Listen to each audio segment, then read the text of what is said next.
Voilà, donc ce que je voulais juste peut-être, c'était définir rapidement, mais vous le ferez peut-être encore beaucoup mieux, ce qu'est cette économie de la fonctionnalité, donc un mot qui peut paraître un peu bizarre pour certains. Moi, je le résumerai en disant que c'est tout simplement, au lieu de concevoir une économie basée sur la propriété, c'est-à-dire qu'on possède les biens que l'on utilise, cette économie est basée sur l'usage de ces biens, et non plus sur leur possession. On peut utiliser un bien sans forcément le posséder. Voilà en gros ce que cache ce terme. Et donc Dominique Bourg, qui est philosophe, est un philosophe d'un genre un peu particulier, puisque je vois que vous êtes professeur à l'Université technologique de Compiègne. Ah non, je ne suis plus, je suis à Lausanne. Ah, vous êtes à Lausanne maintenant. Là, j'aurais dû mettre à jour ma fiche. Mais que également vous conseillez des entreprises comme la Société Générale, la CDC, je me trompe là CDC, ça reste. Société Générale, non, je ne l'ai jamais fait, mais peu importe. Effectivement, bon. Ça m'arrive de travailler avec des entreprises. Décidément, j'ai pas de chance. Mais ça fait rien, si les noms ne sont pas tous les bons. Ce que je voulais quand même commencer à vous demander avant de rentrer dans le vif du sujet, c'était qu'est-ce qu'un philosophe peut apporter à des entreprises comme celle-ci? C'est une excellente question. Je ne sais pas si j'ai la réponse aux entreprises qu'il faudrait le demander. Non, dans mon cas, enfin, si vous voulez, je m'intéresse aux stratégies de dématérialisation parce que mon vrai job, c'est l'environnement. Donc forcément, aujourd'hui, on a vraiment un gros problème avec les flux de matière et les flux d'énergie.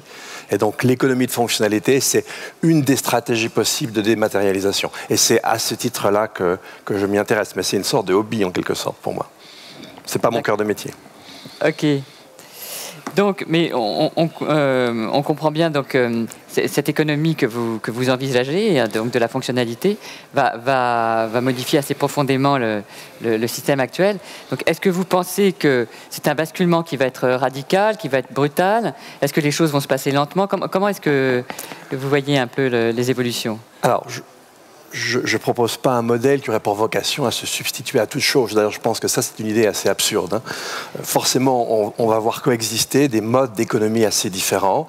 Alors, pour ma part, on a une sorte de contrainte qui est assez forte, c'est celle qu'on doit quand même alléger les substrats matériels et énergétiques de nos activités, et que je vous le disais, c'est un intérêt de ce côté-là. La définition que vous avez donnée est tout à fait juste, hein, d'où le mot d'ailleurs économie de fonctionnalité.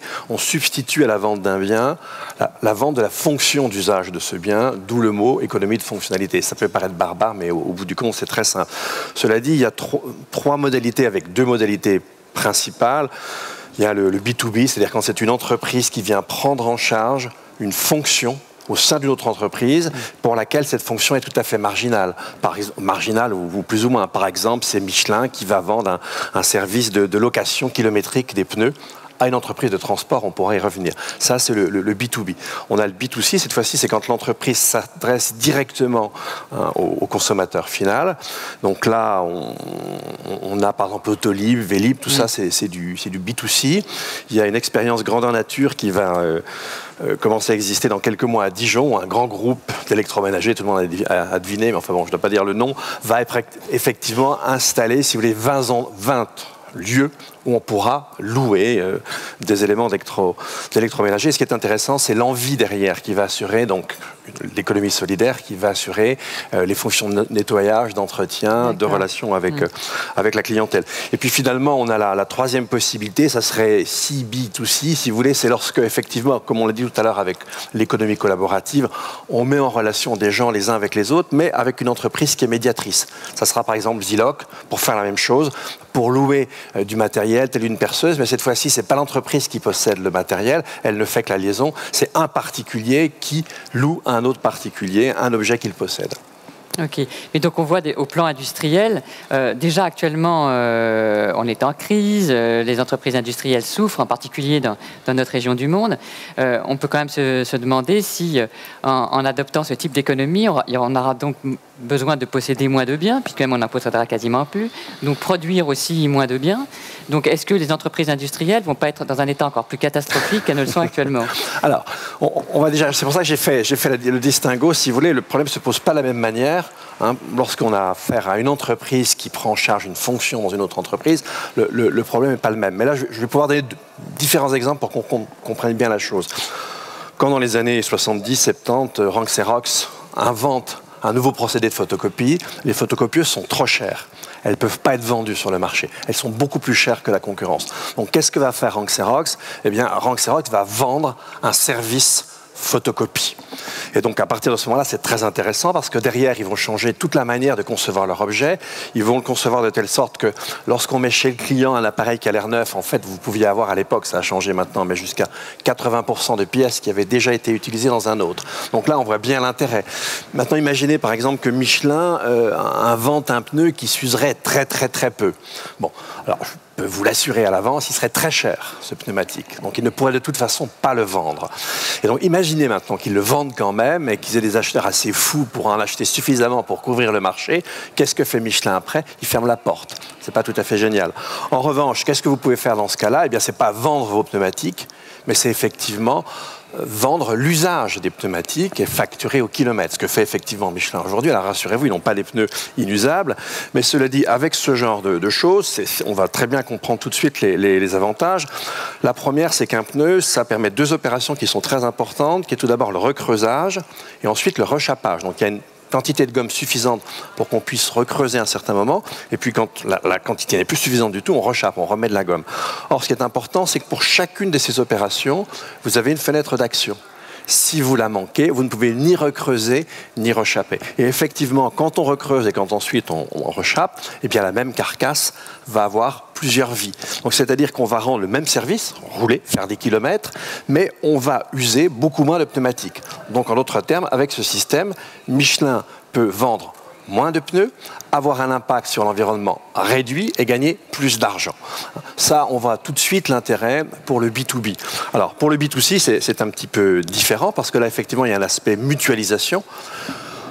On habite tous maintenant en général dans des lieux parfois qui sont, surtout dans les grandes villes, qui sont plus restreints. Ça, si vous devez avoir une fondue à chocolat, etc., que sais-je, ça vous encombre, c'est ennuyeux et vous allez vous en servir 1 ou 2 fois par an, comme la perceuse, à part les bricoleurs. Donc dans ce cas-là, c'est beaucoup plus intéressant de louer l'usage de la perceuse quelques heures. Alors maintenant, quel peut être l'impact sur l'emploi? Il est très différent si on regarde le B2B. Là, il n'y a pas, si vous voulez, il n'y a pas un impact négatif évident. En revanche, même si on regarde le B2C, et si vous regardez que dans la composante emploi, il n'y a aucune étude générale et macroéconomique à ce sujet-là. Ce que je dis est purement intuitif, ce serait vraiment à vérifier. Mais si vous regardez, si vous voulez, eh bien, l'usage du travail, il est beaucoup plus intense en termes de maintenance, en termes de réparation, etc. Donc, si on entrait dans un type d'économie où on aurait une partie des secteurs qui rentreraient dans le B2C, il y aurait effectivement une explosion de la maintenance, etc. Alors, ce qui me semble aussi très important de dire, c'est, et pour moi, franchement, c'est vraiment l'essentiel, c'est que cette économie de fonctionnalité, elle rentre dans ce qu'on appelle l'économie circulaire. En 2 mots, l'économie linéaire. On a l'économie collaborative, l'économie de la fonctionnalité et l'économie circulaire. C'est à l'interface de tout ça. Tout ça circule, quoi. L'économie linéaire, c'est celle que tout le monde pratique. Là, on est allé chercher de l'eau quelque part, on a extrait du pétrole pour faire cette bouteille, il y a toutes sortes de transports, etc.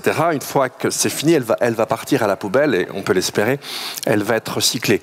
Bon, ça c'est l'économie classique, si vous voulez. Mais la plupart du temps, on ne recycle pas. Ça va en incinération, ça va en enfouissage, etc.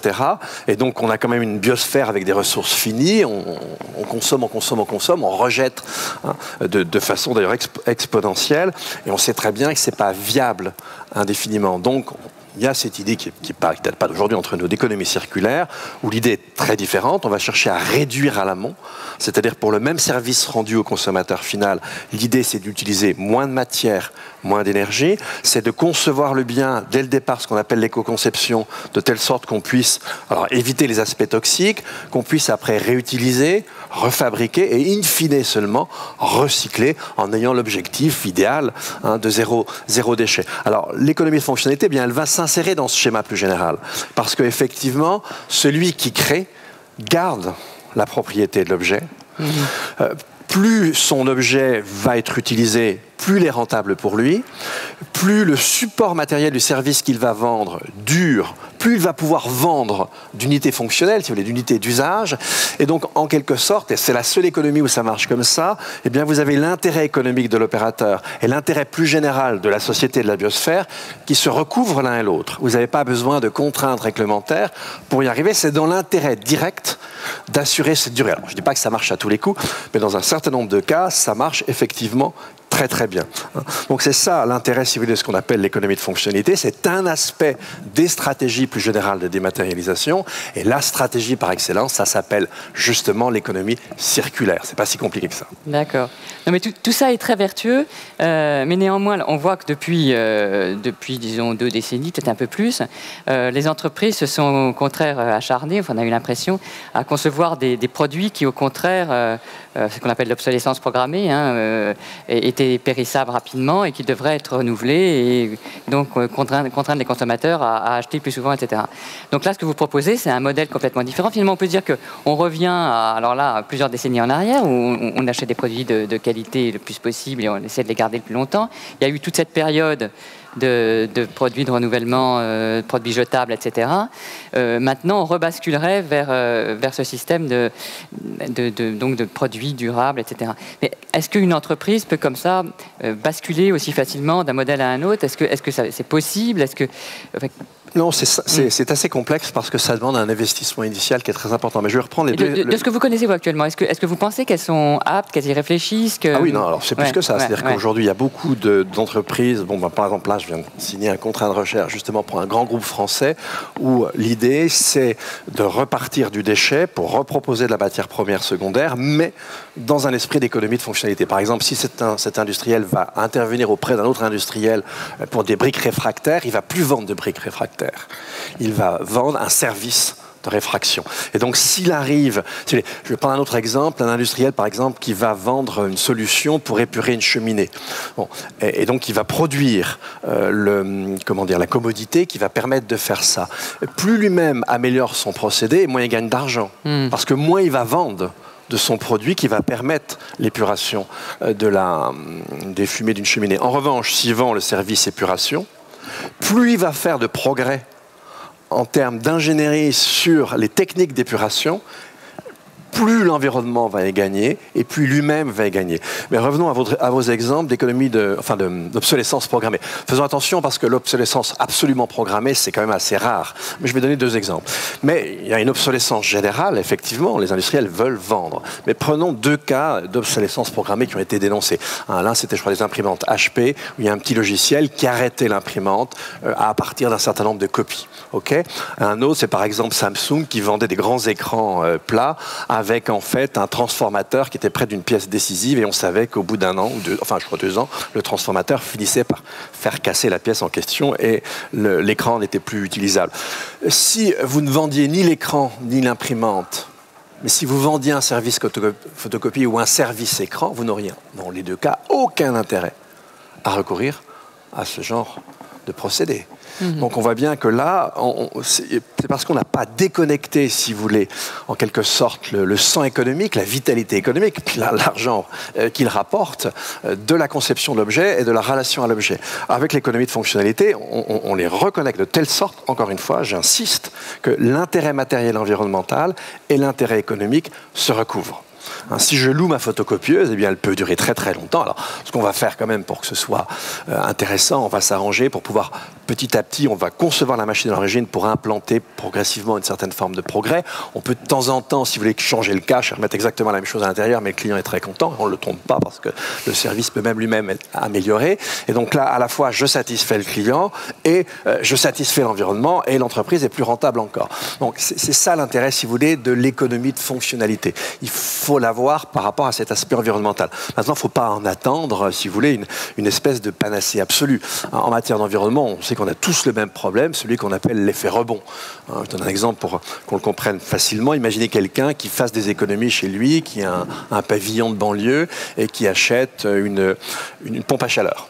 Donc effectivement, ça coûte assez cher. Une fois qu'il aura remboursé, il va faire des économies substantielles. Et maintenant, si avec ces économies substantielles, la personne en question va 2 fois par an aux Bahamas, je vous assure que pour l'environnement, ça aurait été largement préférable de garder la vieille chaudière. Exactement. Et donc, vous décrivez cette entreprise industrielle qui, comme vous le dites, va vendre des produits les plus... Enfin, les services... Les services procurés. Donc, elle reste une société industrielle, mais elle bascule quand même pas mal dans le monde du service. Donc, elle associe les deux, pour le coup. Hein, c'est-à-dire qu'elle transforme son objet en la vente d'un service. Mais elle continue à fabriquer le support. Elle continue à fabriquer le support. Ce qui n'est pas le cas de toutes les entreprises d'économie de fonctionnalité. Hein, celles qui font le lien entre des gens, par exemple, elles ne fabriquent rien. D'accord. Mais donc certaines, qui sont des entreprises industrielles, vont devoir, pour maintenir un chiffre d'affaires, une rentabilité, etc., se transformer aussi en entreprise de service. Ce qui veut dire aussi que les emplois, les personnes qu'elles emploient vont devoir, comme vous le disiez tout à l'heure, être capables de faire de la maintenance, etc. Donc est-ce que, ça aussi, c'est une grande inertie quand même dans la formation des individus. Alors, comment on peut, et puis même dans les carrières, etc., il y a des gens comment peut-on passer d'un système à un autre? Oui, alors ça rejoint la question que vous posiez tout à l'heure, j'ai oublié de vous répondre, et pourtant elle est extrêmement importante cette question. La première difficulté pour une entreprise, en ce qui concerne le passage d'un modèle classique d'affaires à un modèle d'économie de fonctionnalité, c'est qu'effectivement, dans le cas de l'économie de fonctionnalité, il faut investir au départ énormément, puisque vous devez proposer suffisamment d'objets pour satisfaire une part non négligeable de la clientèle. Et ces objets, vous avez dû les payer avant même d'avoir reçu le moindre subside. Donc effectivement, aucune entreprise ne peut passer globalement à l'économie de fonctionnalité. C'est pas possible. Elles le font maintenant de plus en plus, alors dans le B2B effectivement beaucoup, mais en prenant un secteur pour un autre. Alors, je veux dire, en faisant verser du côté de l'économie de fonctionnalité une partie de leur activité. C'est pas possible autrement. Ça demande un investissement initial qui est énorme. Et donc aussi une compréhension de la part de la sphère financière qui devra contribuer à financer ces investissements avec un retour sur investissement qui sera complètement différent. Effectivement, qui est beaucoup plus long. Mais alors après, il y a d'autres intérêts aussi pour l'entreprise. Il y a une manière, ça aussi ça peut poser un problème en termes de concurrence, mais il y a une manière aussi de capter une clientèle. C'est-à-dire, qu'est-ce que vous voulez dire par là? Tout simplement parce qu'à partir du moment où vous avez imaginez que vous ne vendiez plus des kilowattheures, mais que vous vendiez le service climatisation d'un appartement, d'une maison. Dans ce cas-là, c'est l'opérateur lui-même qui va investir dans votre installation. Il est clair que si vous changez de contrat, il faut trouver une modalité pour le rembourser. Alors ça, évidemment, vous n'allez pas le faire, donc vous ne changerez pas de contrat avant un certain temps. Il y a ce genre de problème qui peut être posé. Et puis si on va jusqu'au bout de l'idée d'économie de fonctionnalité, eh bien, on n'a plus un marché classique, c'est-à-dire on n'a plus un marché avec des objets qui sont présents pour des acheteurs potentiels. On a une relation contractuelle plus fine, plus modulable. Donc, au bout du compte, si jamais ça prenait une certaine ampleur et si on en développait toutes les potentialités, c'est comme ce qui vient d'être dit tout à l'heure d'ailleurs avec l'économie collaborative, les changements seraient très profonds. Alors, dans un premier temps, on voit qu'il y a un certain nombre de changements, on voit l'intérêt à aller dans cette démarche qui reste marginale alors que le concept est très très vieux. Hein. D'ailleurs, il a été inventé par la chose a été inventée par les industriels. En fait, probablement les tout premiers à être entrés dans ce modèle pour une toute petite partie de sa production, c'était Michelin, mais pour une idée très simple, pour eux, c'était le moyen d'avoir un retour direct sur l'usage, la manière dont un pneu pouvait s'user, etc. Et donc, ils devaient avoir un tout petit segment à qui ils vendaient déjà des kilomètres, et leur problème n'était pas du tout l'environnement. C'était d'avoir un retour d'information extrêmement précieux. C'était à quelle époque, ça devait être dans les années 50. D'accord. Alors, après, à partir des années 70, 80, on a vu un certain nombre d'industriels passer à ce genre de modèle. Et là, des auteurs, des chercheurs se sont intéressés. Le premier, c'est un collègue suisse, d'ailleurs, Walter Stael, qui, en voyant certaines pratiques chez certains industriels, s'est dit, mais là, on a un concept, on a une véritable idée, on a un véritable modèle qui peut être très intéressant en termes de réduction générale des impacts environnementaux. Voilà un peu comment les choses se sont faites. Ce sont déjà les industriels qui ont fait dans un autre esprit. On s'est rendu compte que ce qu'ils faisaient, que ce que certains faisaient pouvait être étendu et on pouvait assigner à cette conduite une finalité proprement environnementale. Ce qui n'était pas du tout le cas ni Rank Xerox d'ailleurs au début, ce n'était pas leur problème. C'est venu après. Ok, écoutez, Monsieur Bourg, merci beaucoup. Merci. Merci.